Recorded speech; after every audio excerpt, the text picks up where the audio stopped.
This is Local 3 News at 4. Welcome to the second half hour of Local 3 News at 4, and we are going to be speaking with Chattanooga Mayor Tim Kelly, and for that, I'm going to send it over to David Carroll right now, who's with the mayor.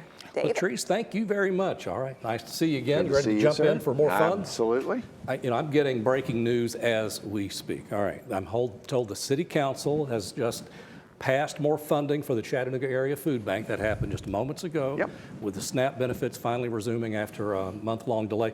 Tell us where this stands. What's going on there? Well, it's great. I mean, that was proposed a few weeks back. We kind of got together and said, you know, we need to do what we can to fill the gap because the food bank's going to need our help because of the interruption in the pipeline while the government was closed. So I think they just authorized $200,000. And thank you guys for doing Share Your Christmas. So it's the food bank is instrumental all year round, but particularly this time of year, particularly this year. Mm-hmm. For sure. Well, that's some good news out of City Council. We're going to talk about affordable housing too. There's some projects in the works you want to talk about? Quite a few. The Airport Inn project, Yep. That's one we talked about months ago. We were hoping that would turn into affordable housing. How's that going, and what other updates do you have? Well, that one was stalled. We had a partner, a permanent, that was a permanent supportive housing project, and we had a partner that kind of fell out of bed, but we are talking to another one. It's too early to announce anything, but I think early next year we'll have quite an exciting announcement around that project with a local philanthropic partner that should really be a game changer.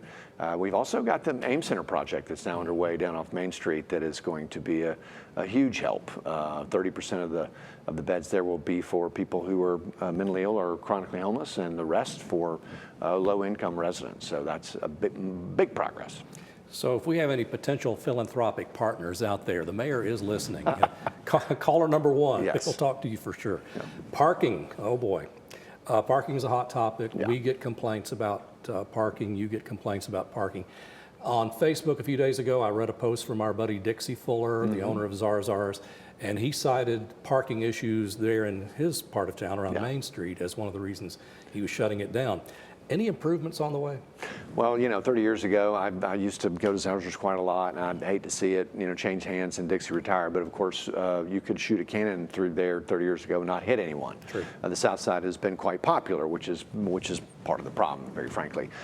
These are good problems to have, but they are still problems. And yes, we are now finally, with our friends at CARTA, creating an actual parking strategy for downtown, which oftentimes includes first hour free in many cases, some credit for your city sticker. So that's coming together, and including containing abuses by some private parking providers, using an app that will rate them and help you find easier access to parking.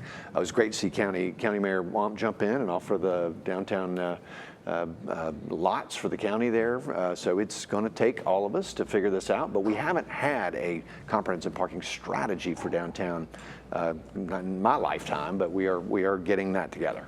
I liked that city sticker program first one. For 3 months, I had 3 hours of free parking. Yep. I used them all up. Yep. It's a little, you signed on to the internet and you entered your car tag and all that. But yeah, that's it was a little too complicated. So we're trying to come up with something that will be a little simpler, but still give people some credit for their city sticker. But just we're just trying to make it as frictionless as possible.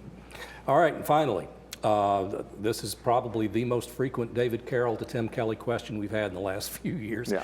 I always ask you for an update on the Lookouts new stadium, the South Broad Street project, Erlanger Park, and the surrounding development. And I must share with you, a few days ago, I was riding by there and I thought, you know what, 6 months ago, I looked at this site and said, they're not going to be ready for baseball in a year. This week I drove by and said, you know what?